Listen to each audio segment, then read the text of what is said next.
స్తోత్రాలు. ఈ పగటి కాలపు పరిశుద్ధ ఆదివార ఆరాధనకి కూడి వచ్చిన మీ అందరికీ నిన్ను నా హృదయపూర్వకమైనటువంటి వందనాలు, దేవునికి స్తోత్రాలు. లైవ్ లో వాళ్ళు కూడా జాగ్రత్తగా వినండి ప్రియులారా. ఈ రోజున చాలా శ్రేష్ఠ వర్తమానం. ఈ ఆదివార వర్తమానం, వచ్చే ఆదివార వర్తమానం మీరు వింటే మీరు నరకానికి పోకుండా తప్పించుకుంటారు. ఇవాళ వర్తమానం, వచ్చే ఆదివారం వర్తమానం. ఈ రోజు వర్తమానం ఏంటంటే నా పాదపీఠం. ఈ రోజు వర్తమానం ఏమిటి? వచ్చే ఆదివారం ఏంటంటే పాతాళంలోకి వెళ్లకుండా ఉండాలి. ఈ వారం ఈ వాక్యం జాగ్రత్తగా వినండి. వచ్చిన వాళ్ళు, రానోళ్ళు మాత్రం ఈ వారం వచ్చే వారం వినకపోతే వాళ్ళకి తప్పదు ఎటు వారం. ఎందుకంటే ఈ ప్రసంగాలు మీకు యూట్యూబ్ లో గానీ ఫేస్బుక్ లో గానీ మీకు ఎక్కడా దొరకవు. ఏసై పుట్టాడు, రక్తస్రావం స్త్రీ బాగుపడింది, ఆ కుంటోడిని బాగు చేశాడు, కుంటోడిని బాగు చేశాడు, ఇది గుడ్డిది సాక్ష్యం చెప్పింది, గుడ్డి సాక్ష్యం చెప్పింది, ఇది వీళ్ళు బాగుపడ్డారు. వాళ్ళందరికంటే మన దగ్గర సాక్ష్యాలు ఎక్కువ ఉండా. సాక్ష్యాలకి సమయం ఏంది దేనికో తెలుసా? మీరు ఇది చెప్పడం మొదలు పెడితే 1 by 1 చెబుతానే ఉంటారు. సాక్ష్యము కంటే పరలోకం గొప్పదని మీరు తెలుసుకోండి. హల్లెలూయా. సాక్ష్యము కంటే పరలోకము గొప్పది, ప్రభు దగ్గరికి వెళ్లేది. కనుక ఈ రోజు దేవుని వర్తమానం ఏమిటంటే నా పాదపీఠము. ఇది ఎలా ఉండింది? అసలు ఈ పాదపీఠం అంటే ఏమిటి? మీరేమనుకుంటున్నారు? పాదాలు పెట్టుకునే పీఠ అనుకుంటున్నారు మీరు. కానీ ఈ పాదపీఠం అంటే ఏమిటో, దీని అర్థం ఏమిటో త్వరగా నేను చెప్పుకుంటూ పోతాను. జాగ్రత్తగా మీరు రెఫరెన్స్ చక్కగా రాసుకోండి, జాగ్రత్తగా వినండి. పాదపీఠము విలువ తెలిస్తే పాతాళములోకి నువ్వు వెళ్లకుండా ఉంటావు. హల్లెలూయా. దీని విలువ తెలియదనుకో, నువ్వేం చేస్తావు? దీని విలువ తెలియకపోతే ఏం చేస్తావు? మొగుడు విలువ తెలియకపోతే మొగుడిని గౌరవించలేవు. పిల్ల విలువ తెలియకపోతే పిల్లాన్ని గౌరవించలేవు. ఉద్యోగం విలువ తెలియకపోతే ఉద్యోగాన్ని ప్రేమించలేవు. సేవ విలువ తెలియకపోతే సేవని ప్రేమించలేవు. అనేకులు సేవ ఆశీర్వాదకరముగా, దీవెనకరముగా ఉండకపోవటానికి ఏంటో తెలుసా? మీరందరూ అనుకుంటున్నారు ఎక్కడ కొట్ల జనం ఉంటే అక్కడ ఆశీర్వాదం అనుకుంటున్నారు. భక్తిహీనుల గుంపు ఎక్కువ, పరిశుద్ధ గుంపు తక్కువ. గుర్తుపెట్టుకోండి. ఓసన్న మందిరాలు అవనివ్వండి, ఇంకా అనేక మందిరాలు అవనివ్వండి, ఎన్ని మందిరాలు ఎన్ని వేల మంది ఉన్నా అక్కడ మీరు ఒక్కొక్కళ్ళ జీవితాన్ని పరిశీలన చేస్తే వాళ్ళల్లో ఉన్న శాపాలు మీకు కనబడతాయి. ఎందుకో తెలుసా? మేము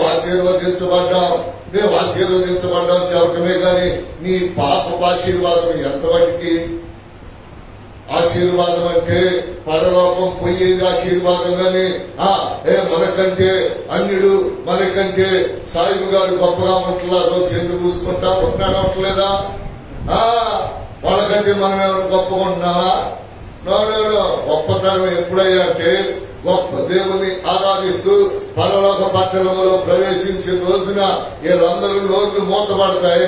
మనకు నిక్కటమైనటువంటి సంతోషం, ఆనందం కలిగింది. ఆశీర్వాదం అంటే అది ఎప్పుడు రాశాడు బైబిల్లో? భక్తిహీనులు గుంపు ఎక్కువ అంట.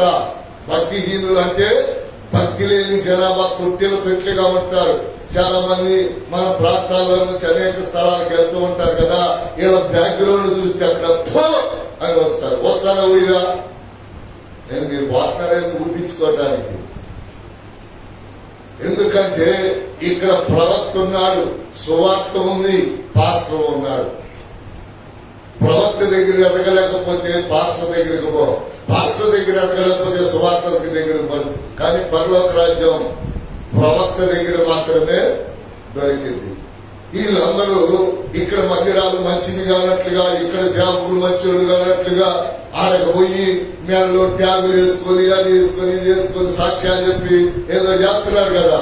వాళ్ళ చరిత్ర దొరికితే వాళ్ళ ఏరు దగ్గర నుంచి మొదలు పెడితే వాళ్ళలో పనికి వచ్చే కాయే లేదు. గుర్తుపెట్టుకోండి, పనికి వచ్చే కాయే లేదు. చూడండి, కొన్ని సంఘాలలో మీకు తెలిసిన వాళ్ళ గురించి ఆలోచించండి. వాళ్ళ పరిస్థితి ఏంటి, వాళ్ళ కుటుంబం ఏంటి, వాళ్ళ పిల్లలు ఏంటి, వాళ్ళ పరిస్థితి ఏంటి ఆలోచిస్తే చూసారా, మనకు వాళ్ళలో ఉన్న పురుగులన్నీ కనపడతాయి. పురుగు లేని జీవితం, సత్ప్రవర్తన కలిగిన పురుషుడి దగ్గర, ఆయన ఎవరు? యేసయ్య దగ్గర ఆయనకు అలాగా నడుస్తూ ఈ రోజు ఆరాధన చేస్తుంటే తలలో ప్రారంభమైనటువంటి చెమట నడిపి ద్వారా, పిరుగుల ద్వారా అరికాల్లోకి వచ్చింది. అయినా నేనేమి బలహీనం అవుతానని నేను అనుకోవట్లేదు. ఎందుకంటే పెద్దాపరేషన్ జరిగిన 3వ రోజునే కారు దోలుకొని వచ్చేటట్టుగా చేశాడు నా దేవుడు.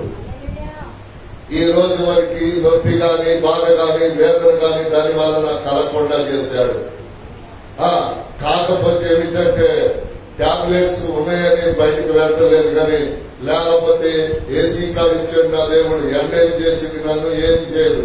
పోయి ఇళ్లలో కూర్చొని ప్రార్థన చేసుకుంటూ ఏ ఇంటికి వెళ్ళినా ఏసీలో కూర్చొని పెడతారు, హ్యాపీగా చేయవచ్చు. కానీ కొన్ని పరిస్థితులను బట్టి బయటకు వెళ్ళలేదు. సోమవారం నుంచి ప్రయాణం ప్రారంభమైంది. హల్లెలూయా. కనుక ఈ రోజు నా పాదపీఠము, వచ్చే ఆదివారం పాతాళము ఆశపడి నిన్ను నీ కుటుంబాన్ని మింగాలనుకుంటుంది. ఆ రోజు వాక్యాలు చూసుకుంటే నువ్వు దొరికేవా, నీ కుటుంబం దొరికిందా అనేది నీకు ఆలోచన అయింది. మంచిది, రైట్. మూల వాక్యాన్ని ఇప్పుడు ప్రారంభించుకుందాం. 99వ కీర్తన 5వ వాక్యం త్వరగా చదవండి, లేకపోతే నేను చెప్పుకుంటూ పోతాను ఇంకంతే. 99వ కీర్తన 5వ వాక్యం. 99 చూడండి. 99వ కీర్తన 5వ వచనం. మన దేవుడైన యెహోవాని ఘనపరచుడి, ఆయన పాదపీఠము ఎదుట సాగిలపడుడి. ఆయన చూడండి, నాకెళ్ళే చూడండి, ఇంకా రాసుకున్నారు కదా, ఆయన పాదపీఠం ఈ ఎత్తైన స్థలం నేను నిలబడేది. దీని ఎదుట నీవు సాగిలపడాలంటే సాగిలపడి ప్రార్థన చేసుకోవచ్చు. సాగిలపడటం అంటే నిన్ను నీవు తగ్గించుకోవటం కూడా. ఎందుకని లోకములో, సినిమా హాల్లో పెద్ద పెద్ద ఉద్యోగస్తుల దగ్గర వాళ్ళ నౌకర్లు కాళ్ళు పట్టుకుంటారు, నన్ను ఆశీర్వదించమంటారు, నన్ను క్షమించమంటారు. అంటే ఏమిటంటే మన తల ఆయన పాదాలను తాకాలి. హల్లెలూయా. నేను కొన్ని వేల సార్లు, వందల కాదు, కొన్ని వేల సార్లు సాష్టాంగ ప్రార్థన నా తల ఆయన పాదాల మీద పెట్టి ప్రార్థన చేసుకున్నాను. అందుకని ఈ రోజున ఈ యొక్క ఆయన పాదపీఠము విలువ నీకు తెలిస్తే, ఆయన పాదాలు విలువ నీకు తెలిస్తే, ఆయనకు ఉన్నాడు, నా పాదపీఠం దగ్గర సాగిలపడు, నేను పరిశుద్ధుణ్ణి. ఆయన ఇంకా ఏమంటున్నాడు ప్రియులారా, చూడండి ఏమంటూ ఉన్నాడు. మన దేవుడైన యెహోవాని ఘనపరచటం అంటే దేవుని దగ్గర సాగిలపడటమే. దేవుని దగ్గర ఘనపరచటం అంటే సాగిలపడటమే నాకు. అందుకని దేవుని దగ్గర మనం సాగిలపడకపోతే ఆయన ఘనపరిచిన వాళ్ళం కాదు.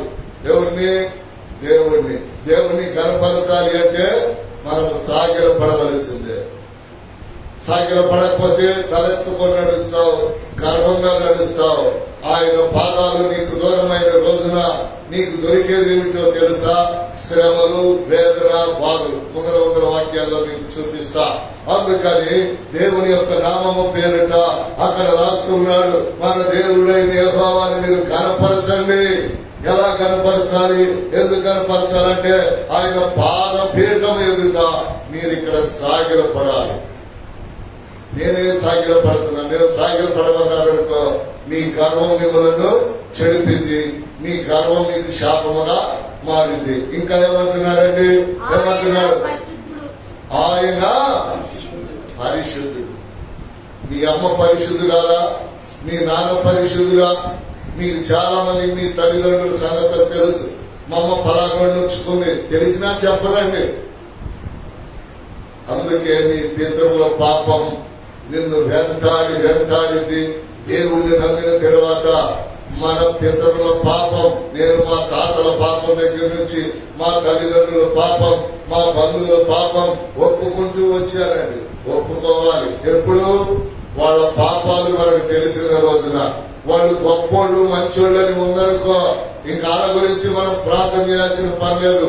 మన తండ్రి గనక చేసినటువంటి పాపాలు, మన తల్లి చేసిన పాపాలు మనకు తెలిస్తే ఆ పాపాలు ఆయన పాదపీఠ మీద తొక్కుకోబట్టే అవి అనుక్షణం మనల్ని పట్టి పీడిస్తాయి. మీరు అనుకుంటారు పిల్లం పీడి పాపాలు, మొగుడు శాపాలు అనుకుంటారు. కాదండి. ఈ పిల్లం కాకపోతే ఇంకో పిల్లం అండి. గుర్తుపెట్టుకోండి, ఏ పిల్లలు స్థిరము కాదు, ఏ మొగుడు స్థిరము కాదు.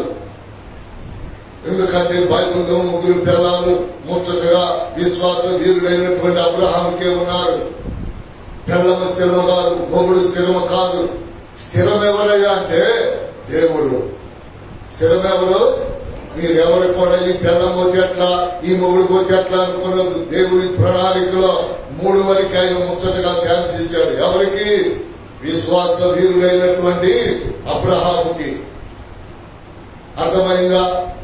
కనుకనే ప్రియులారా, దేవుని వాక్యం సెలవిస్తా ఉంది. దేవుడు మాట్లాడుతా ఉన్నాడు.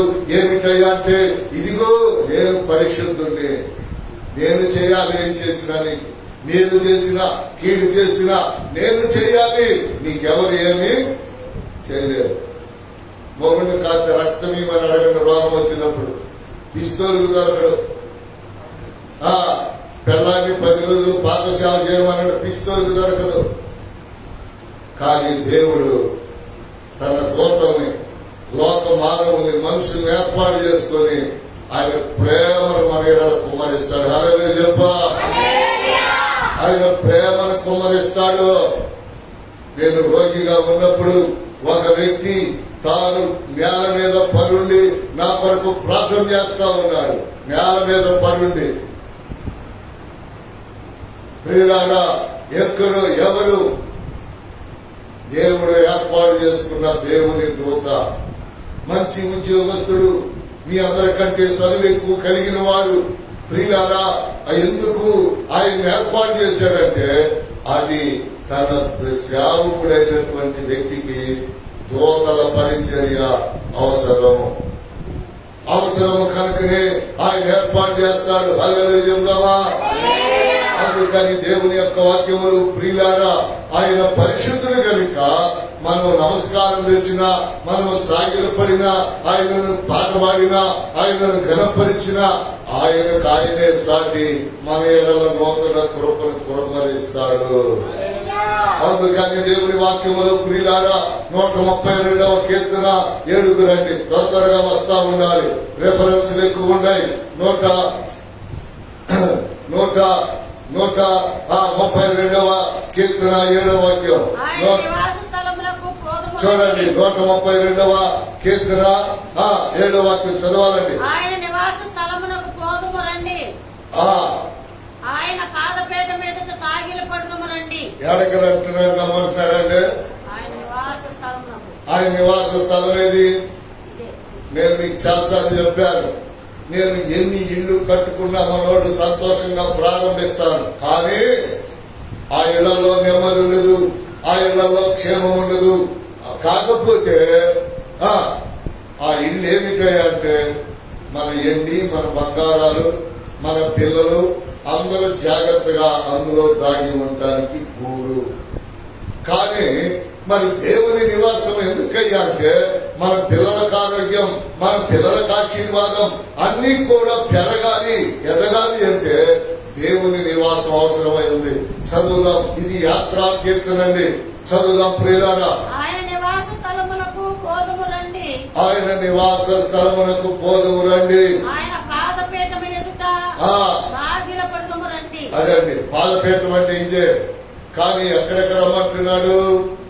ఆయన నివాస స్థలం, ఆయన నివాస స్థలం. ఈ వాక్యాన్ని వివరించే ముందర యెషయా గ్రంథం 66:1 చదవండి. అక్కడ అంటున్నాడు కదా, రాసుకోండి, మీకు తెలిసిన వాక్యం నేను చాలా చెప్పాను. యెషయా గ్రంథం 66:1, ఆకాశము నా సింహాసనము, భూమి నా పాదపీఠము. చదవండి. చూడండి, దేవుడు ఏకైన యెహోవా ఇలాగూ ఆజ్ఞయించుచున్నాడు. ఆకాశము నా సింహాసనము, అదిగదిగో ఆకాశము నా సింహాసనము, భూమి నా పాదపీఠము, భూమి నా పాదపీఠము. మీరు నా నిమిత్తము కట్టనుద్దేశించు ఇల్లు ఏ పాటిది? నేను ఎందుకంటే ఇందాక ఇల్లు గురించి చెప్పింది, మీరు ఇల్లు కట్టుకుంటారు. ఎందుకు? సుఖమైన సంసారాలు, మీరు, మీ భర్తలు, మీ మనవళ్ళు, మనవరాళ్ళు, మీరు సుఖముగా సంసారాలు చేసుకోవటానికి, ఇక్కడ సాంగత్యము చేయటానికి. సంసారం అంటే ఇద్దరు శరీరాలు కలిసి చేసేది. సాంగత్యం అంటే దేవుని ఆత్మ మానవులకు నింపబడి చేసేది సాంగత్యం. సంసారం వేరు, సాంగత్యము వేరు. సాంగత్యం అంటే దేవుడు మనము కలిసి ఆరాధించేటటువంటి స్థలం. సంసారం అంటే మొగుడు చేయొచ్చు, ఉంచుకున్నోడితో కూడా చేయొచ్చు. చాలా మంది చేస్తా ఉంటున్నారుగా, కానీ దానికి రోగము తప్పదు, దీనికి పరలోకం తప్పదు. హల్లెలూయా చెప్పండి. అందుకని దేవుని యొక్క వాక్యములో ఏమంటున్నాడు? మెషియా గ్రంథం 61:66 ఏమంటున్నాడు? అదిగో ఆకాశము నా సింహాసనము, భూమి నా పాదపీఠము, భూమి నా పాదపీఠము, మీరు నా నిమిత్తము కట్టనుద్దేశించు ఇల్లు ఏ పాటిది? ఏ పాటిది? ఏ పాటిది? విశ్రమ స్థానముగా మీరు కట్టనుద్దేశించినది ఏ పాటిది? చాలా అంతలెక్క మనకు అవసరం లేదు. ఆయన ఎక్కడ కూర్చుంటాడంట చెప్పాలి, మీకు తెలియాలి. ఎక్కడ కూర్చుంటాడంట? ఆకాశంలో కూర్చుంటాడు. ఎన్నిసార్లు చెప్పాను? కొన్ని లక్షల సార్లు చెప్పుకుంటా. ఆకాశంలో కుర్చీలో కూర్చుంటే ఆయన కాళ్ళు వచ్చి మందిరంలో ఉంటాయి. ఈసారి అడిగినప్పుడు చెప్పకపోతే చెప్పడంలో పేరు పెట్టి అడుగుతాను. నాటుకోడి కిలో మాంసం తెచ్చియారు.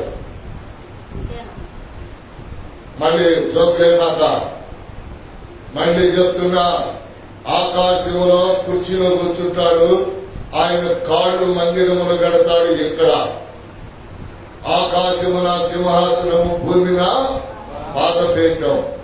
ఈ పాదాల దగ్గర నుంచే ప్రభు ఆశీర్వాదాలు గొప్ప తెప్పలుగా మీకు, మీ పిల్లలకి, మీ భర్తలకి, మీ భార్యకి. ఏంటండి ఆశీర్వాదం అంటే? ఇంకా బతుకున్నట్టునే ఆశీర్వాదం. సావలేదు ఎవరు?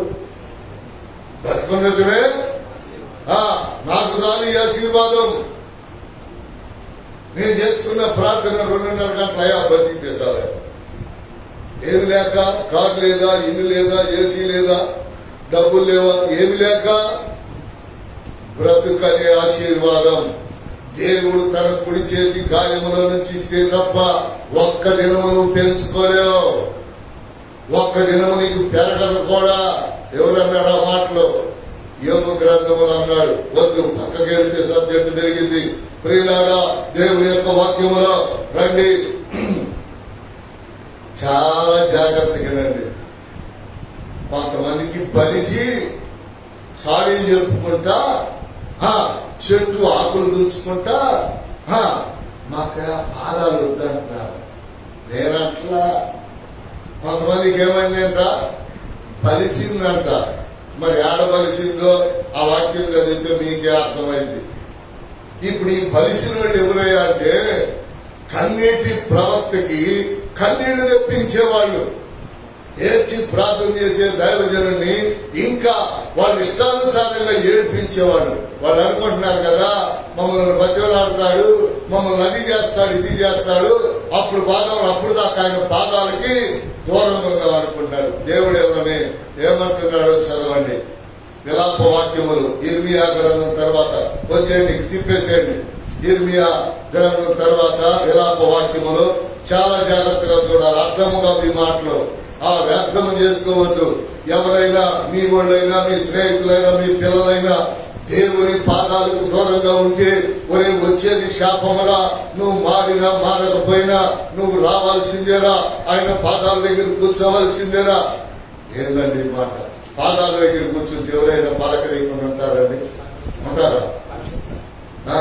చాలేలే, క్షమించేలే అంటారు. జుట్టు పట్టుకుంటేనో నలుగురిని పిలిచి రండి, ఎంతసేపు వచ్చారండి? విలాప వాక్యములు 2వ అధ్యాయం 2వ అధ్యాయం 1వ వచనం రాసుకోండి, అందరికి చూపింది. ప్రభువు కోపపడి, చాలా జాగ్రత్తగా చదవాలి, అందరికి చూపించండి. మీరు అండర్లైన్ చేసుకోండి. బాప్తిసం పొందిన తర్వాత ఏ రోజైనాను బలిపీఠానికి దూరం అయితే ఆ రోజున కొన్ని శాపాలు ఈ చెప్పబడే వాక్యములు నీ మీద ప్రభావితమైపోతాయి. చూడండి, కొంతమందిని బాబు మీరు వద్దయా, నీ శాపాలు మాకు అంటియొద్దంటే సాటిగా చెప్తున్నారు కొంతమంది శాపాలు. చదవండి, అర్థం చేసుకోండి. ప్రభువు కోపపడి, ఏంటంట చెప్పండి, చదివిన వాక్యాన్ని. ప్రభు కోపపడి సీయోను కుమార్తెను సంఘాన్ని మేఘముతో కప్పి ఉన్నాడు. ఆయన ఇశ్రాయేలు సౌందర్యమును ఆకాశము నుండి భూమి మీదకి పడవేసెను. చదువు. కోపదినమందు ఆయన ఆయన పాదపీఠము జ్ఞాపకం చేసుకోనకపోయెను. ఏంటి దీని అర్థం? నీకు అర్థం కాదు, నేను వివరిస్తే తప్ప. ఒకప్పుడు దేవదత్తులుగా దేవుణ్ణి పరలోక పాదపీఠాల దగ్గర ఈ దేవదత్తులు దేవుణ్ణి ఘనముగా విలువగా ఆరాధన చేస్తా ఉంటే వీళ్ళకి అందాన్ని బట్టి అంట గర్వం వచ్చిందంట. ఏమొచ్చింది? దేన్ని బట్టి?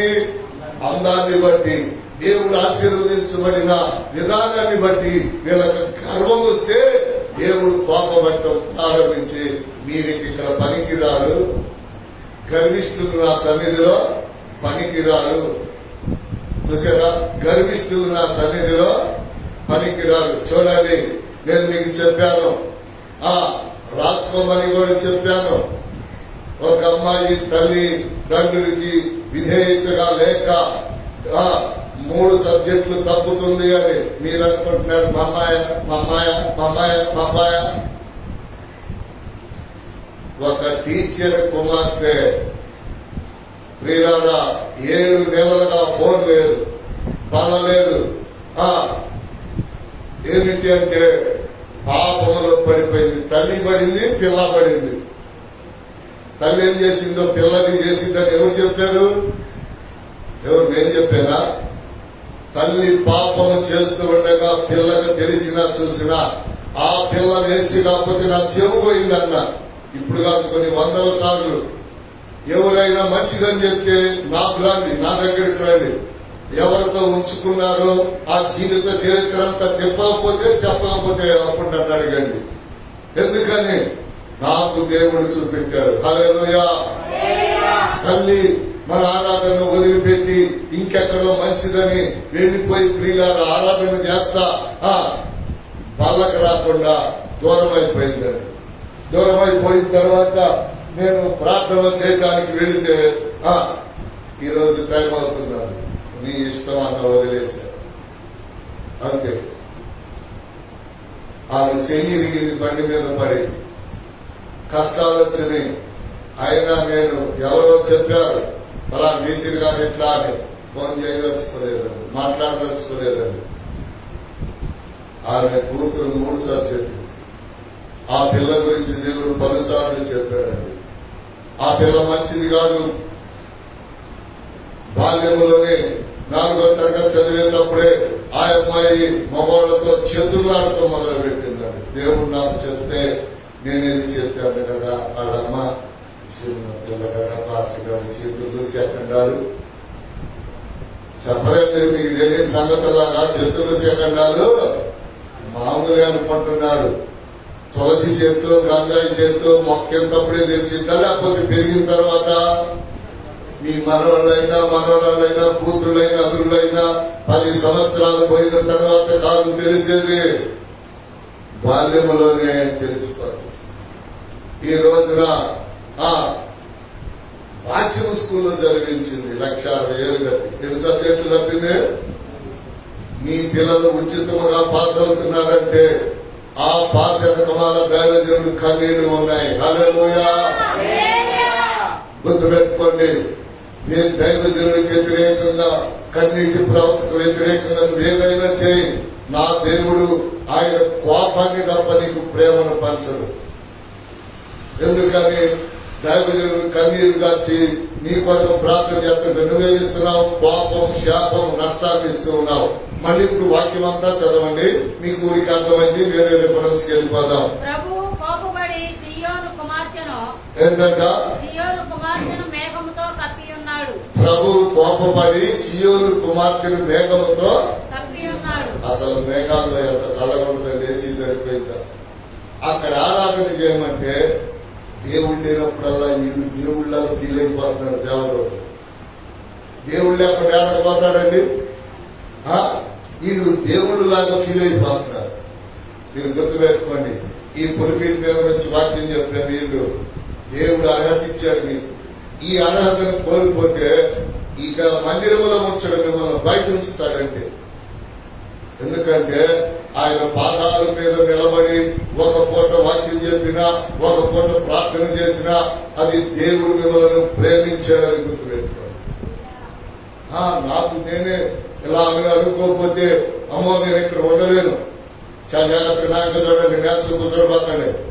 ఒకరోజు ఆ బల్ల ఇక్కడ ఉండేది. నేనేం చేశానంటే దేవుడు మాట్లాడుతాడేది, ఈ బల్ల ఇక్కడ ఉండేది, ఆ బల్ల మీద పండుకున్నా. దేవుడు ఇది నా స్థానం అని బల్ల మీద నుంచి కిందకి నెట్టాడండి.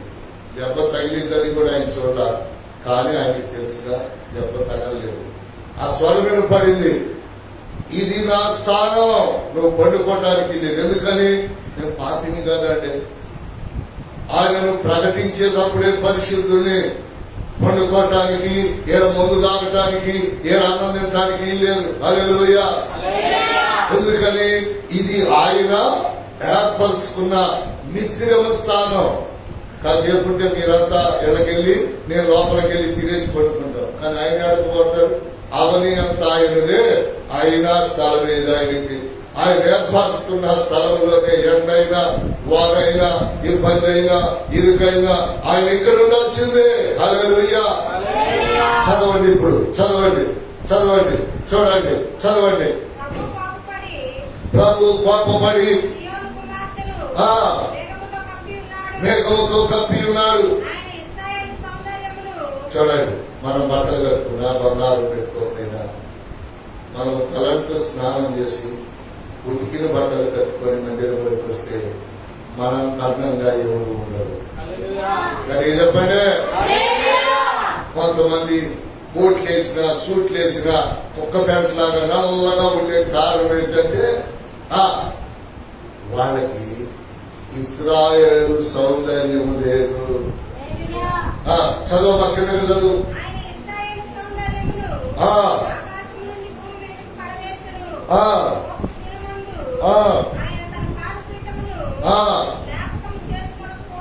చూసారా? ఇప్పుడు ఎవరైనా రాసుకోండి, దేవుణ్ణి నమ్మి బాప్తిసం పొంది ఆరాధన మానుకొని వాళ్ళ ఇష్టాన్ని నెరవేర్చుకున్నారనుకో, ఆయన అక్కడ కాల్తోదనినట్టు ఏడు నుంచి కాల్తోదంటాడు. ఇంకా వాళ్ళకి ఎన్ని వచ్చినా జ్ఞాపకం చేసుకో. రాసుకోండి, ఎన్ని కష్టాలు వచ్చినా జ్ఞాపకం చేసుకోండి. ఎందుకని నేను ఒక అమ్మాయికి కొన్ని వందల సార్లు చెప్పుకుంటా, ఆరాధన మానుకోమాక. నువ్వు ఏమున్నా ఉదయం మానుకుంటుందా, గడి వాటం మానుకుంటుందా? మానుకోట్లా. నేను చెప్పా, నీకు ఎన్ని శ్రమలున్నా, ఎన్ని శోధనలున్నా నువ్వు ఆరాధన మానుకోవద్దమ్మా. ఆరాధనలో ఆయన ప్రేమ ఆశీర్వాదాలు నీకు కుమ్మరిస్తాడని. ఆయన తెలుసా, నా కష్టం, నీ కష్టాలు చేసుకున్న వాళ్ళకి ఆ భక్తులు పాపారావు అడగండి పోయి, ఆయన చెప్తాడు, చేసుకున్న వాళ్ళకి మోసుకున్నంత పాత్ర కాదు. మీరు ప్రార్థన చేసినా ఒకటే, నేను చేయకపోయినా ఒకటే, మీ పాపాలు నాకు తెలుస్తా ఉన్నాయి. చేసుకున్న వాళ్ళకి మోసుకున్నంత పోయి భక్తులు పాపారావు గారిని అడగని చెప్తాడు. చూసారా? ఎందుకని? ఈ బైబుల్ సాంకరం పెట్టి వీళ్ళు చీకట్లో సింధులాడేవన్నీ ఆయన కనపడతా ఉన్నాయి. ఎందుకంటే పుస్తకం అక్కడేగా, పాత్రలో పోతాం పిల్లలు అక్కడే తక్కువని ఒకడేమంటే ఎక్కి కూర్చోవటం ఆటోలు. చూసారా? వీళ్ళు అనుకుంటారు కదా ఆయన కళ్ళను పెట్టాడు, కళ్ళు కానీ పట్టలేదు అనుకుంటారు. పెద్దోళ్ళు ఎప్పుడు కూడా నిఘా పెట్టి చూస్తారంట పిల్లలు. బైబిల్లో యోబు పుస్తకంలో మాట్లాడాడు. ప్రియులారా రండి వాక్యం చదువుకున్న ప్రియులారా, ఇలా వాక్యం మీకు అర్థమైతే మీరు ఎన్నడూ కూడా ఆయన పాదాలు విడిచి దూరముగా వెళ్ళవద్దని, దేవుడు కాలుతో తన్నితే తప్ప వెళ్ళకూడదని దేవుని పేరట మీకు సవినయంగా తెలియపరుస్తా ఉన్నారు. హల్లెలూయా. ఇప్పుడు ఇందాక నేను చెప్పిన బలం మీద పొందుకుంటే పడేసేయడది ఆ మాటను చదువుదాం. యెహెజ్కేలు గ్రంథం పక్కకి రండి, ఇంకొంచెం పక్కకు ముందరగా తిప్పండి. యెహెజ్కేలు గ్రంథం 43 అండి, 7 అండి. యెహెజ్కేలు అమ్మ 43:7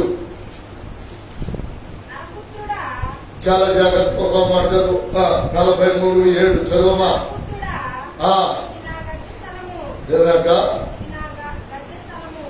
ఇది నా గద్దె, నా కుర్చీ.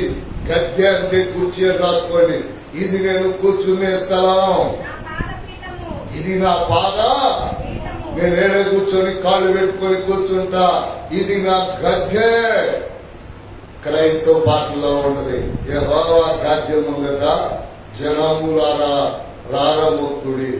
యెహోవా దేవుడేసుని గాయకురాలు పాపం లోదర పాటలు పాడి పాడి మా గాయకురాలు వెళ్ళిపోయింది గొప్పమ్మ గారు. చూసారా, యెహోవా గద్దె ముందుట. గద్దె అంటే దేవుడు కూర్చునేటటువంటి స్థలం. మీకెందుకు నేను మందిరంలో ప్రార్థన చేస్తున్నాను తెలుసా? కష్టాల్లో, రోగాల్లో, శ్రమల్లో, బాధల్లో. ఈరోజు ఉదయం ఒక వ్యక్తి మెడమాల నుంచి పెళ్లి కార్డు ఇవ్వడానికి వచ్చి మాస్టర్ చిన్న ప్రార్థన చేశారు. ఏడుస్తారు, చాలా చెప్పు కాలం మీరు చేశారు. నేను చెప్తాను, ఏం కాదు, ఎవరు పెళ్లి కార్డు ఇచ్చి వెళ్ళిపోయారు కానీ ఇన్ని సంవత్సరాల్లో పెళ్లి కార్డు ఇచ్చి ప్రార్థన చేయించుకుంది నీవే. నీ కూతురు పెళ్లి గాని, ప్రధానము గాని, ఇదిగో పాలుపు గాని గొప్పగా జరిగింది బా అని ఆలోచించేందుకు భయపడుతున్నాడు, కలవరపడుతున్నాడు.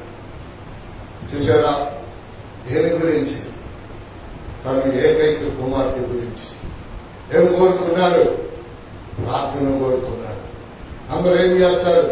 మా అమ్మాయి పెళ్ళండి, మా అమ్మాయి పెళ్ళండి కాదు ఇచ్చేంత లేకుండా పోతారు. ఎవరికి ఇచ్చావు? దైవజనుడికి ఇచ్చావు. ఏం కోరుకోవాలి? ప్రార్థన కోరుకోవాలి. చూడండి ఏమంటున్నాడమ్మా, ఏమంటున్నాడమ్మా, నరపుత్రుడా ఇది నా గద్దె స్థలం. అట్లా చేసుకుంటే మంచిది.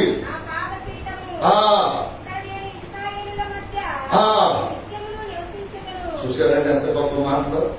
ఇశ్రాయేలీల మధ్య నిత్యము నివసించినట్లు ఇక్కడ నేను రాత్రి పగలు ఉంటా. హల్లెలూయా. చదవమా. చూసారా, ఇందాక నేను చెప్పానే, గర్వించిన పాపాలు చేసిన కాల్తదంటాడు. అంతాడైన కాల్తదంటే ఇక పరిశుద్ధ స్థానం బయటపడుతున్నాయి కానీ మళ్ళీ జీవితంలో వాళ్ళు ఎప్పుడు దేవుణ్ణి ఆరాధించలేదు. మరి ఎప్పుడు ఆరాధిస్తారు? వారి పాపాలు ఒప్పుకోవాలి. వారి పాపం అంతా కన్నీళ్లుగా శాపం అంతా కడుక్కున్న రోజున ఆయన మరలా రాణిస్తారు. చదువుతల్లి. ఇంకను జాగ్రత్తము చేసి వ్యభిచారం అని రాసుకోండి. వ్యభిచారము చేసి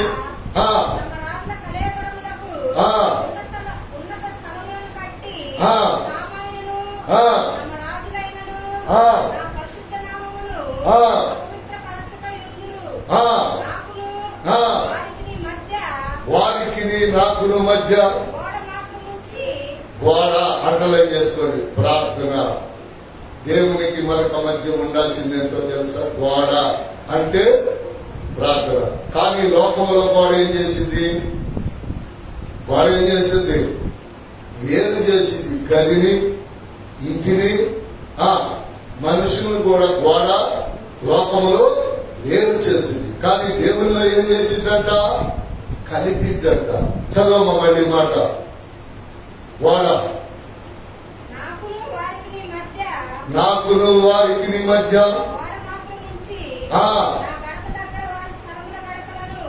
నా గడప దగ్గర వారి స్థలముల గడపలను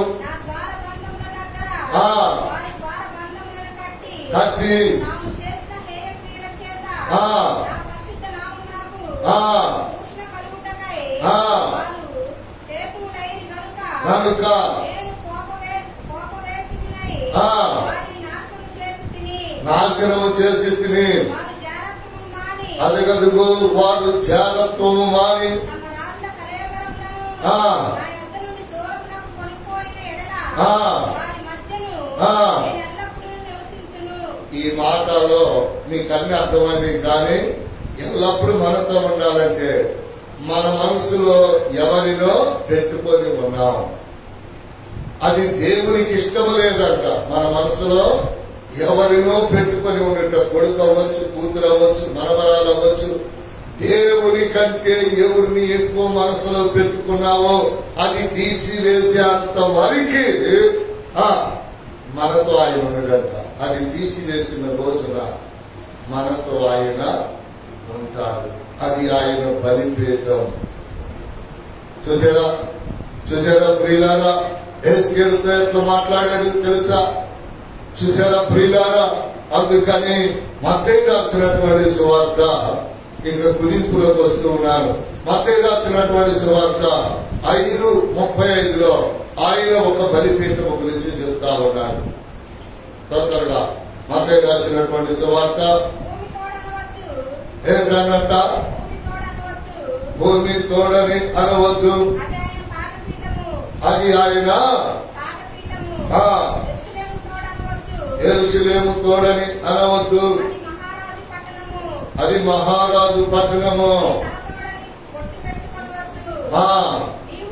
నీవు ఒక వెంట్రుకనైనను తెలుపుగా గాని ఒక నిమిషం మళ్ళీ చదువు. భూమి తోడనవద్దు. ఏమిటంట? భూమి తోడనవద్దు. ఏమంటున్నాడు? భూమి తోడనవద్దు. ఎక్కడా? నువ్వు ఎక్కడైనా ప్రమాణాలు చేసుకో.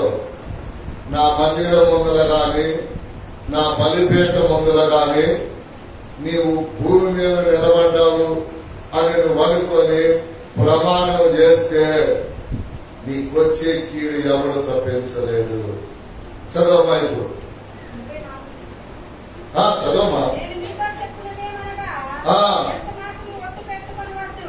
ఎంత మాత్రమును ఒట్టు పెట్టుకొనవద్దు. ఆకాశము తోడనవద్దు. ఆకాశము తోడనవద్దు. దేవుని సింహాసనము. అది దేవుని సింహాసనము. భూమి తోడనవద్దు. ఆ. అది ఆయన పాదపీఠము. ఆ.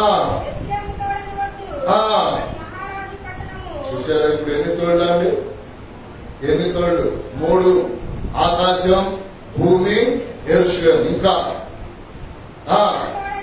నీ తల తోడని ఒట్టు పెట్టుకొనవద్దు. ఆ. నీవు ఒక వెంట్రుకనైనను ఏమంట? నీవు ఒక వెంట్రుక కాదమ్మా చెప్తారు. నా మీద పెట్టమ్మా, నేను తీయలేదమ్మా, నేను తాగలేదమ్మా నా మీద. ఒరే పిచ్చోడా, నీ ఎంపికలు లెక్క పెట్టిన వాడిని నేనే. ఎందుకురా తల మీద ఒట్టేస్తావు, యెరూషలేము మీద ఒట్టేస్తావు, భూమి మీద ఒట్టేస్తావు, ఆకాశం మీద ఒట్టేస్తావు? అవన్నీ నేను ఏర్పరచుకున్నటువంటి స్థలాలు. చూడండి, మీరు సొంత తెలివి, సొంత జ్ఞానంతో మీరు ఎవరైనా కానీ భర్తల్ని, భార్యల్ని ప్రేరేపించి మీరు నడుస్తా ఉంటే ఒక చిన్న నరాన్ని తప్పిస్తాడు దేవుడు. ఏం తప్పిస్తాడు? ఒక చిన్న నరాన్ని తలలో తప్పిస్తాడు అంతే. ఇక మొగుడు ఎవరో తెలియదు, ఎవరెవరో తెలియదు.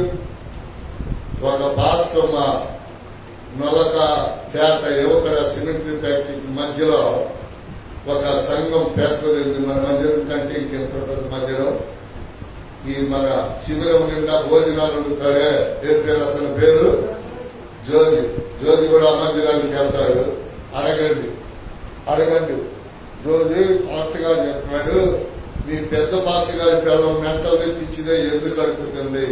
పాస్టర్ గారికి డబ్బులు ఉన్నాయి, ఇల్లు ఉన్నాయి, అక్కడ ఇలా స్థలాలు ఉన్నాయి, సంఘం ఉంది, ఆమె వెళ్ళామంటే ఎందుకు అడుగుతుందని మీరు అడగండి. చూసి చెప్తాడు. నాకు తెలుసు, నేను చాలాసార్లు ఆ సంఘంలో వాక్యం చెప్పడానికి వెళ్ళాను. ఆ పాస్టర్ గారు ఎంత బతిమలాడినా ఆ సేవను పలుసార్లు క్షమిస్తా, పాపాలు చేస్తా, మంచి అందగతే. పిల్లలు పుట్టిన పాపం అనుకో. పాస్టర్ గారికి లెక్క చేయట్లా. ఎవరైతే పాస్టర్ అయ్యుండి పాస్టర్ గారిని లెక్క చేయరో వాళ్ళ కుటుంబాలు సర్వనాశనం అయిపోతాయి. వాళ్ళ కుటుంబాలన్నీ అంతమంది ఇంకో పాఠశాల గురించి చెప్తా వచ్చాను. మందిరముల వస్తువులు దొంగిలించాము. ఏమేమిటో తెలుసా? పాపపు గర్వం. ఏమైందో తెలుసా? పిచ్చిదైపోయి ఆడు పట్టుకొచ్చి కూర్చోబెట్టి ఓడదిప్పేసారి వెళ్ళిపోయి అడుగు తిన్నాను. నేను ఒక్కనే కాదు, డలాస్ సినిమా హాల్ దగ్గర నుంచి ఆ ప్రాంతాలు ఎవరు అడిగిందని చెప్తారు. రోజునే కాదు. ఎందుకు అలా జరిగిందంటే దైవజనుడు ఏడుపు. దైవజనుడు నాకంటే ఎక్కువ వాడబడేవాడు. ముసలాయన, కారు లేదు, సైకిల్ లేదు, బండి లేదు, కాలినడకతో వచ్చేవాడు. పాపం ఎక్కడన్నా నేను బండి వేసుకొని సైకిల్ వేసుకున్నప్పుడు కాళ్ళు ఎదురు కనపడితే ఆ ఎండలో చెప్పులు అరిగిపోయేటట్టు వచ్చేసాడు. ప్రార్థన అన్న సైకిల్ తప్పడం రాదయ్యా, బండి అసలు రాదయ్యా. అటు నుంచి కార్లు బండ్లలో ఆ సిమెంట్ ఫ్యాక్టరీలో రైలు కట్ట దాటి సిమెంట్ ఫ్యాక్టరీ దాటి ఏపీఎస్కి క్యాంపులకు నడిచి వచ్చేవాడు. ఆయన సేవ నిమిత్తం పరుగులు చేస్తుంటే ఈమె పాపం నిమిత్తం పరుగులు చేస్తా వచ్చిందండి. ఎందుకు చెప్తున్నానో తెలుసా? దైవజనురాలు బలిపీఠాన్ని కాసుకొని ప్రార్థన చేసుకోవాలి. ఎందుకంటే దేవుడు లేని సమయంలో దైవ శక్తులు, పాప శక్తులు విపరీతంగా పెరుగుతాయి. ఇప్పుడు చదివితే మీ కోరిక అర్థమైంది. జాగ్రత్త. ఆరాధన సమయాలే కాదు, ఆరాధన లేని సమయాల్లో కూడా మందిరముతో చాలా జాగ్రత్త, బలిపీఠముతో చాలా జాగ్రత్త. చదువుతుంది.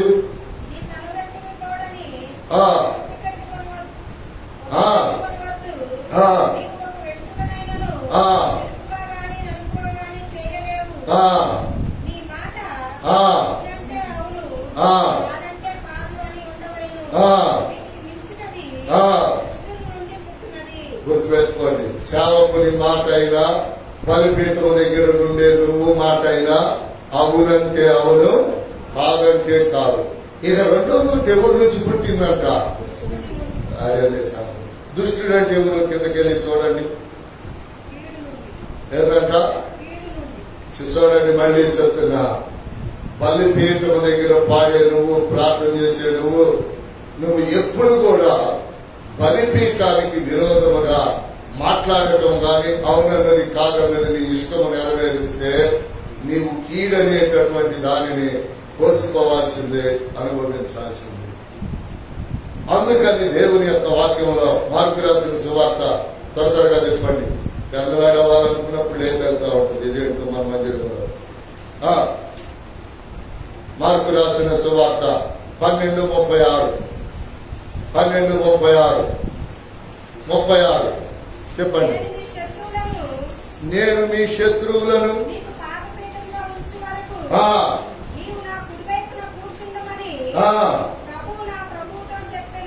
చాలు. మన శత్రువు ఎవరైనా సరే అడుగుతూ ఆడున్నారంట. చెప్పమ్మా, చదవండి, చూడండి. నేను నీ శత్రువులను నీ పాదపీఠముగా ఉంచు వరకు, నీవు నా కుడివైపున కూర్చున్న వరకు నా ప్రభు నాకు. ఎంత గొప్ప మాట అట్లయిన చేసుకోండి. ఎవడా మనకి శత్రువు? వాడు ఏం చేయగలడు? శత్రువు ఏమి చేయగలడు? ఒకే ఒక్క మాట చెప్తున్నాను, రెఫరెన్స్ వెళ్ళబోయే ముందుగా. శత్రువుకి అధికారం ఇస్తే తప్ప వాడు మనల్ని ఏమి. నన్ను అనేక సార్లు తిట్టాలి, పట్టాలనుకున్నప్పుడు దేవుడు ఏం చేశాడు? వాళ్ళని పడేశాడు, చంపాడు, లేకపోతే నా ప్రయాణాన్ని ఆపివేశాడు. నాకు విరోధముగా రూపించబడిన ఆయుధము ఎప్పుడు ఎన్నడూ భూమి మీద ఎక్కడా వర్తిల్లకుండా ఆయన చేయును గాక. హల్లెలూయా. లూకా రాసిన సువార్త 20:42. లూకా రాసిన సువార్త 20:42. నేను నీ శత్రువులను నీ పాదములకు పాదపీఠముగా ఉంచు వరకు. చూడండి, అక్కడ ఒకలాగా రాశాడు, ఇక్కడ ఒకలాగా రాస్తున్నాడు. చదువా. నేను నీ శత్రువులను నీ పాదములకు పాదపీఠముగా ఉంచు వరకు నీవు నా కుడి పార్శ్వమున కూర్చుంటమని ప్రభువు నా ప్రభువుతో చెప్పాను. చాలండి. అపొస్తలుల కార్యానికి రండి. అపొస్తలుల కార్యం 2:35 అదే మాట ఒక రాసిన సువార్తలో, మార్కు రాసిన సువార్తలో, అపొస్తలుల కార్యములు సేమ్. చదవడమ్మా. అపొస్తలుల కార్యం 2:35. అపొస్తలుల కార్యం. నీ పాదముల క్రింద పాదభేదముగా ఉంచు వరకు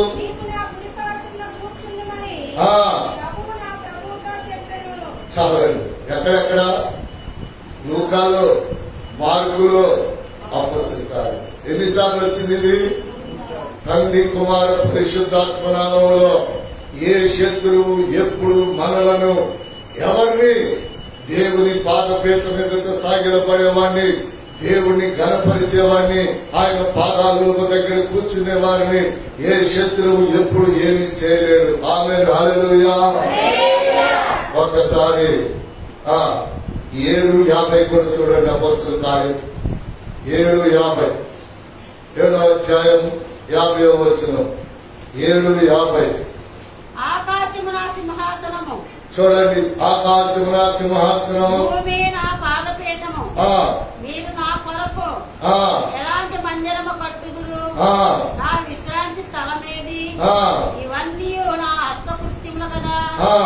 ఇవన్నీ నా హస్తకృత్యములు కావా అని ప్రభు చెప్పుచున్నాడు అని ప్రవక్త పలికిన ప్రకారము సర్వోన్నతుడు కృతాలయములలో నివసింపడు. చాలు, చూసారా? కానీ ఆత్మ సంబంధంగా ఏప్రిల్కి రాసిన పత్రిక చెప్పండి. ముగింపులోకి వచ్చారు. ఇంకో మాట, ఏప్రిల్కి రాసిన పత్రిక, ఏప్రిల్కి రాసిన పత్రిక, త్వరగా ఏప్రిల్కి రాసిన పత్రిక 1వ అధ్యాయం 13వ వాక్యం. 1:13 ఏప్రిల్.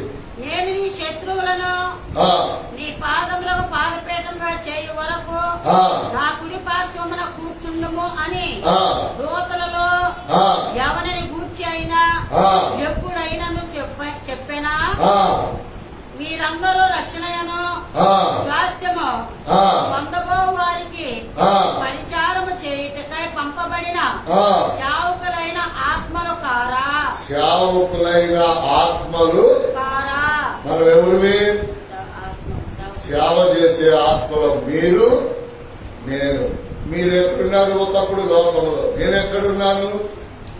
ఇది 4వసారి చెప్తూ శత్రు విషయమై మీరు నా సేవ చేసే ఆత్మలు. అంటే చెప్పే నువ్వు చచ్చిపోయా, పాడే నువ్వు చచ్చిపోయావు, ప్రార్థన చేసే నువ్వు చచ్చిపోయావు, మందిరం ఏమైతే పాడుపడిపోయి. చెప్పేవాళ్ళు సస్తా ఉంటారు, పాడేవాళ్ళు సస్తా ఉంటారు, పాటలు పాడేవాళ్ళు లెగుస్తా ఉంటారు, ప్రసంగాలు చేసేవాళ్ళు లెగుస్తా ఉంటారు. అది దేవుని యొక్క ఆత్మల పరిచర్య. హల్లెలూయా. నేను 1 నెల నుంచి ప్రార్థన చేస్తున్నా, ప్రభువా ఈ పరిచర్య నాతో అర్థము కాకూడదు. వాళ్ళు చేస్తారు, వీళ్ళు చేస్తారు, నన్ను ఎవరు చేస్తారో తెలియదు. ఇంకా కట్టవలసినవి, చేయవలసినవి ఉన్నాయి. త్వరగా నాకు బలని, శక్తిని, వాటన్నిటినీ చేసే వాళ్ళని ఆత్మలో నువ్వు లేపుకో. నేను కాదు. ఎందుకంటే నేను కోరుకునేవాడు, నేను ఇష్టపడేవాడు దుష్ట దురాత్మ వచ్చి నేనేం చేస్తాను? దేవుడు కోరుకునేవాడైతే ముగదాడు కూర్చుతాడు, నోట్లో కళ్ళె పెడతాడు, ఎట్లా ఆడమంటే అట్లా ఆడిస్తాడు. నన్ను దేవుడు ఆడించకపోతే నేను పొరపాటున మనుషులను లెక్క చేసేవాడిని కాదు. నా దేవుడే నా నోట్లో కళ్ళెం పెట్టి, నా ముక్కుకు ముక్కుదోడు కొట్టి, నా చూపులకి ఆయన చూపులుగా ఉంచి ఆయన ఏం చేస్తున్నాడంటే ఆత్మ పరిచర్య చేపిస్తాడు. ఇదే పరిచర్య, ఆత్మ పరిచర్య. అట్లనే చేసుకోండి. చాలా మంది అడుగుతారు, మీ పరిచర్య ఏమిటన్నారు అనుకో, మాగా పెంచుకొస్తానని బాకండి. ఆత్మ పరిచర్య. ఆ వాక్యం ఎక్కడ ఉంది? చూడు ఏప్రిల్ రాసిన పత్రికలో ఉంది. మాది ఆత్మ పరిచర్య. మా సేవకుడు ఆత్మ పరిచర్య చేస్తాడు, మేము ఆత్మ పరిచర్య చేస్తాం. రాణాలకి ఎన్ని జరుగుతాయా? రాణాలకి ఎన్ని జరుగుతాయండి? మళ్ళీ వాక్యం నేను చెప్తారా? చూసారా?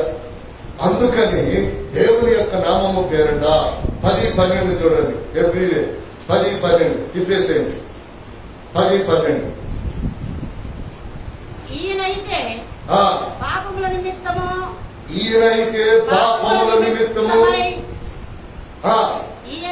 పాపముల నిమిత్తమై సదాకాలం నిలుచు ఒక్క బలిని అర్పించి అప్పటి నుండి తన శత్రువులు తన పాదములకు పాదపీఠముగా చేయబడి వరకు కనిపెట్టుచు దేవుని కుడిపార్శ్వమున ఆసీనుడాయను. ఈయనెవరు? మనం ఆరాధించి యేసయ్య. హల్లెలూయా. అందుకని మందిరములోనట ఎవరు ఎక్కడ కూర్చోవాలో అక్కడ కూర్చుంటే మంచిదట. మందిరములో ఎవరు ఎక్కడ కూర్చోవాలో అక్కడ కూర్చుంటే మంచిదట. ఎందుకని? అది దేవుడు నీకు ఇచ్చిన స్వాస్థ్యం. చూసారా? చూడండి ఆఖరి మాట యాకోబుకు రాసిన పత్రిక 2:3 అందరూ అప్లై చేసుకోండి. మందిరంలో నీ స్థానం ఎక్కడో నువ్వు చూసుకో. మీరు ప్రశస్త వస్త్రములు ధరించుకొనిన వానిని, యాకోబు 2వ అధ్యాయం 3వ వచనం చదువు. మీరు ప్రశస్త వస్త్రములు ధరించుకొనిన వానిని చూచి సన్మానించి నీవిక్కడ మంచి స్థలమందు కూర్చుండమని చెప్పి ఆ దరిద్రునితో నీవక్కడ నిలువుము, లేక ఇక్కడ నా పాదపీఠమునకు దిగువ కూర్చుండమని చెప్పిన ఎడల. చూడండి, కానుకలు ఎవరైనా ఎక్కువ ఇస్తే బాగా మంచి బట్టలు వేసుకొస్తే ఆయా దుష్ట సంఘాలు ఉన్నాయి కదా, దుష్ట సంఘాలు వాళ్ళు ఏం చేస్తారో తెలుసా? మీరు ఇక్కడ కూర్చోండి, మీరు ఏడ కూర్చోండి, మీకు ప్రత్యేకమైన కుర్చీలు అంటారు. దుష్ట సంఘాలు వాళ్ళు అంగీలు వేసుకుంటారు. శిబిరంలో కూడా 2 దుష్ట సంఘాలు. కానుక ఎక్కువ ఇచ్చారనుకో, నువ్వు ఏడ కూర్చోమ్మా, నీ గురించి మైకులో 3 సార్లు చెప్తానంటారు. చూసారా?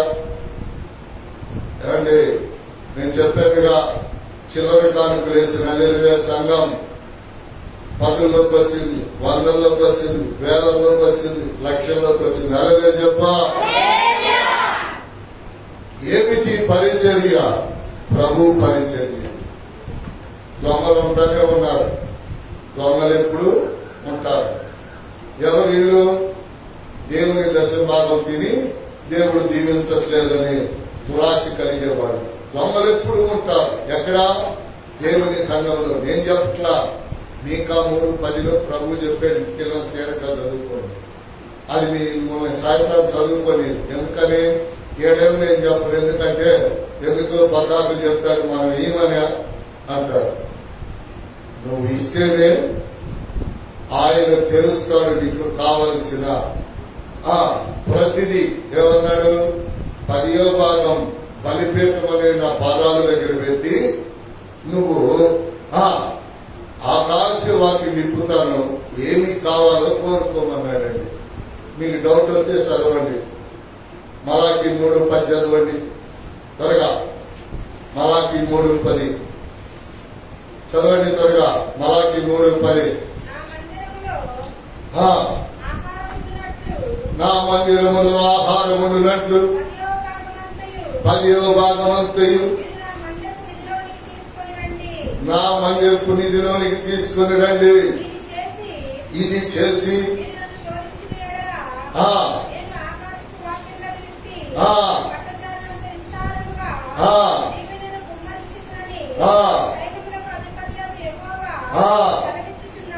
ఇప్పుడు మీకేమర్థమైంది తల్లి? దశంభాగం ఇచ్చేది ఎక్కడికి? దేవుని మందిరానికి, బలిపీఠానికి. మీరెవరిని అడగాలి? ఇచ్చిన ఆయన్ని అడగాలి. ఆయన ఏం చేస్తాడంట? ఆకాశ వాక్యుడు. బంగారమా, ధనమా, వెండ, ఆరోగ్యమా, క్షేమమా, సుఖమా, మారుమనస, బాప్తిస్మా, అది ఆయన కుమ్మరిస్తాడు. ఇవ్వకపోతే ఆయన నీకు ఒక్కటి కూడా ఇవ్వడు. మొక్కబడి కానుకలు మొక్కుబడి చెల్లించిన తర్వాత బహు గొప్పగా ఉంటుంది. ఎలాగో చెప్పమంటారా? అన్నా మొక్కుకుంది, ఒక కుమారుని ఇస్తే నీకు ఇస్తానని. ఆ కుమారుని ఇచ్చిన తర్వాత అన్నాకి ఎంతమంది కలిగారు? మళ్ళీ నలుగురు. నలుగురు కాదు, 5. మొగుడుతో 7. యాకోబు పత్రికలోనే ఉండండి. సమూయేలు రాసిన గ్రంథానికి మీ బైబిల్ తెరపండి. మీలో ఎవరైనా మొక్కుబడి చెల్లించకపోతే అక్కడ రాస్తూ ఉన్నాడు,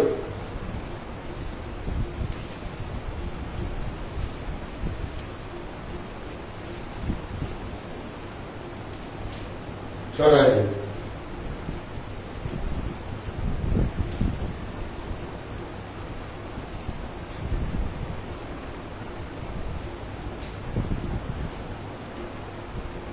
రెండో అధ్యాయము 21వ వచనంలో ఉంది.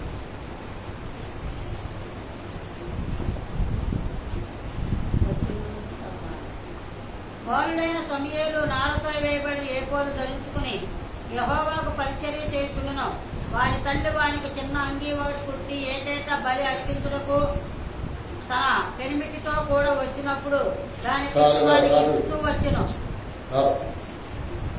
చూడండి, నేను చదువుతున్నాను. 2:21. యెహోవా హన్నాను దర్శింపగా ఆ. ఆమె గర్భవతి అయి ఆ. ఇద్దరు కుమారులను, ఆ. ఇద్దరు కుమార్తెలను కనెను. ఆ.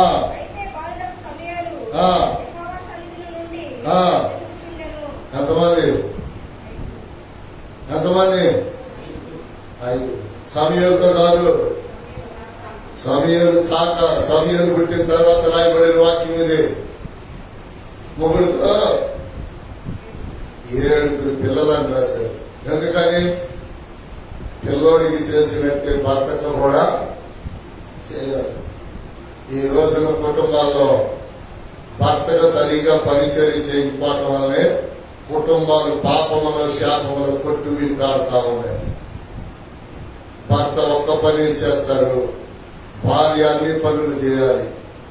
భర్త ఏమో మట్టి, భార్య ఏమో ఎముక. ఎముక ఎంత పని చేయాలి? ఎంత పని అయినా చేయాలి. మొన్న ఆయన ఎవరో పెళ్లి ప్రసంగం చేస్తున్నాడు.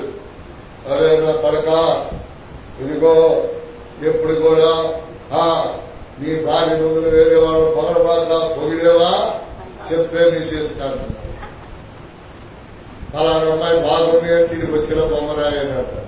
నువ్వు దేవత అనాలంట, నువ్వు బంగారాన్ని, నువ్వు కోట కొండ, అసలు నీ అందం మామూలుది కాదనాలంట. ఎవరు కూరైనా బాగాకపోతే ఎంత బాగుండినా ఇతరులు కోరేశారనుకో, నీకు తర్వాత రమ్మాయి అనాలంట. పాటున ఏంటి అది కోరేశారు తిన్నావు బాగుందని అనుకో, బాగుంది అని అన్నాడా సచ్చేరేనంట. రోజు వండితే నా కూర బాగా, ఇవాళ ఒక్కరోజు వండితే దానికి కూర బాగుందా, ఈ రోజు దాని దగ్గరికి వెళ్ళి తిను. చూసారా? నా మాటలు కాదండి, దేవుని వాక్యం ఇది. ఏం చెప్తున్నాడు అక్కడ? మొక్కుబడి మొక్కుకోవద్దు, నువ్వు నేను మొక్కుకోమనరా. దేవుడు చెప్పాడు అన్నానే, కుమారుని ఇస్తే తిరిగి నీ సన్నిధికి ఇస్తానని చెప్పాడా? చెప్పరా? ఆమె మొక్కుకుంది. ఎప్పుడైనా సరే మొక్కుబడులు చెల్లించిన వాళ్ళకి నేను చెప్తున్నాను, మీరు మొక్కుకోవాకండి. ఆ మొక్కుబడులు మీకు శాపంగా మార్చబడతాయి, ఆశీర్వాదంగా మార్చబడాలి. నేను కూడా ఇద్దరు క్షేమంగా ఉంటాం, మంచిగా కుటుంబ ప్రార్థన పెట్టాలని ఆలోచిస్తా ఉంటాను. ఎప్పుడు దేవుడు ద్వారా తెలుస్తాడో తెలియదు. బంధువులకి, ఆసుపత్రిలో సహాయం చేసిన వాళ్ళకి, ఇళ్లకు వచ్చి పలకరించిన వాళ్ళకి, అలాగనే అందరికీ సంఘానికి కూడా మరి కృతజ్ఞత చెల్లించాలని. ఎందుకంటే ఎందుకు చెప్పండి? కానుకలు ఉన్నాయనే, డబ్బులు ఉన్నాయనే. మళ్ళీ ఇంకెప్పుడైనా ఆపదొస్తే కుప్పతొట్లు అతడు తీసుకెళ్ళి 10 మందికి చెప్పాలి. నేను అయ్యా మాకు చెప్తున్నారుగా, లైవ్ లో చెప్తున్నారుగా, మీరు సత్తున్నారా ఇతరులకు చెప్పి సత్తున్నారా? మా పాస్టర్ గారు ఆపరేషన్ చేసుకున్న 3వ రోజు విజయవాడ నుంచి కారు దొరుకుంటూ వచ్చారు. ఒక్కళ్ళకి చెప్పారా మీరు? ఒక్కళ్ళకి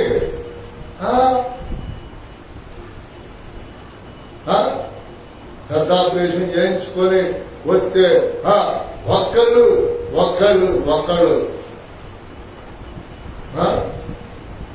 వాక్యం చేస్తుంటే లోకం భయపడతా ఉంది ఆయనతో దేవుడు ఉన్నాడని. ఒక నర్సు గారు ఆరోగ్య డాక్టర్ గారు చెప్తుంది, అయ్యా మీరంటే భయపడుతున్నాను.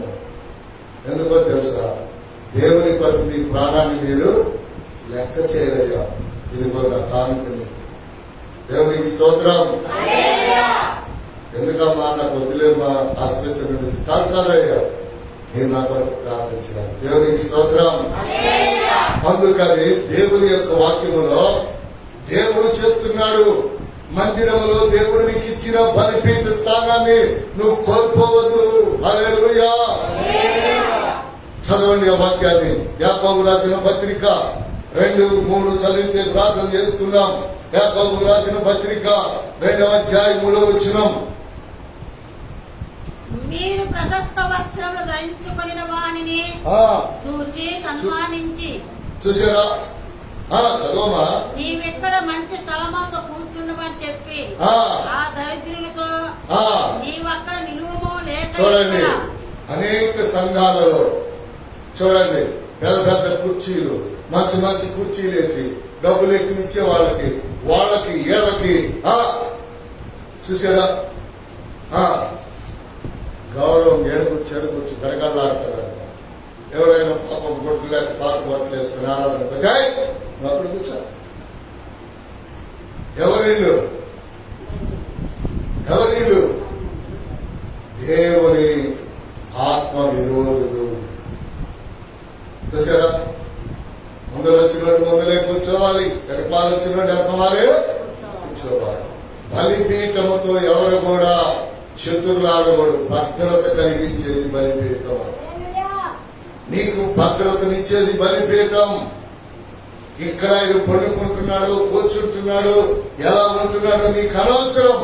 కానీ భద్రతని, ఆరోగ్యాన్ని, సుఖక్షేమాలను ఇచ్చేది ఆయన బలిపీఠం. మళ్ళీ ఒకసారి జరిగితే ప్రార్థన చేసుకున్నాం. మీరు ప్రశస్త వస్త్రములు ధరించుకొనిన వారిని చూచి సన్మానించి. సంఘంలో మీరైనా డబ్బు కలిగిన వాళ్ళని ఎలా పెద్దలను గౌరవించండి. చదువుమా.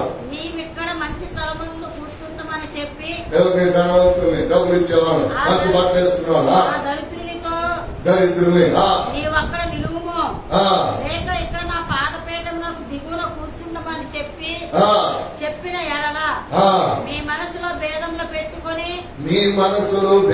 పెట్టుకొని నేను దురాలోచనతో విమర్శ చేసిన వారు వదులు కారా.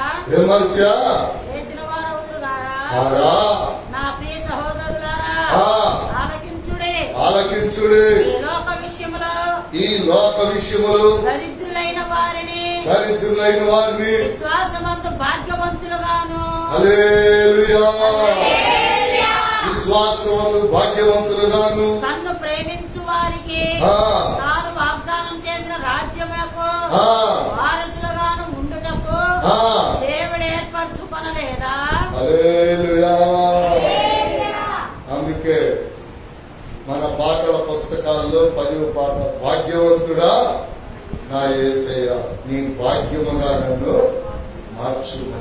బాగు చేసిన నా హృదయ బలిపీఠమును నీ సన్నిధిలో నిలుసు. భాగ్యం వంశీ కాదు పట్టు. భాగ్యవంతుడా అందరూ సభ్యులు కట్టి పట్టండి. భాగ్యవంతుడా నా యేసయ్య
పాపి సమూహించి నన్ను పాపం చేసి విశ్వాసముతో రాజ్యముగా పాపి సమూహించి నన్ను పాపం చేసి విశ్వాసముతో రాజ్యముగా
ఎవరి దగ్గరైనా బలం ఉండొచ్చు, డబ్బు ఉండొచ్చు, మన దగ్గర విశ్వాసం ఉంటే చాలు.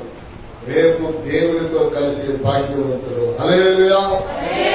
కళ్ళలో వచ్చి కళ్ళు మూయండి.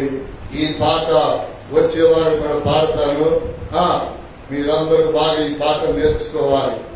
ఎందుకంటే మీకు భాగ్యం అనేది విశ్వాసంలో ఉండాలి కానీ లోక పాపాలలో, శాపాలలో, ఇంటి బంగారాలలో కాదు. కళ్ళలో వచ్చి కళ్ళు మూయండి. వచ్చిన ప్రార్థన చేసుకోండి. అయ్యా నీ పాదాల దగ్గర నుంచి నన్ను ఎప్పుడు దూరపరచొద్దని మీరు ఒక నిమిషం ప్రార్థన చేసుకున్న తర్వాత మీరు ఎవరికైనా ప్రేరేపణ కలిగితే ప్రార్థన చేయండి. ప్రార్థన చేయండి. మీలో ప్రేరేపించబడిన వాళ్ళు దేవుని వాక్యాన్ని బట్టి ప్రార్థించండి.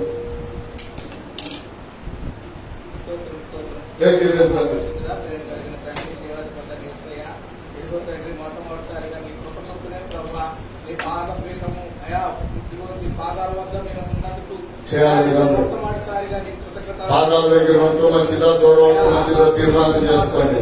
అయా ఆకాశం సింహాసనం భూమిని పాద పీఠం ప్రభావ ఆకాశం మీదైనను విశ్వాసములో అయా ప్రభా మందిరములోకి స్థానం.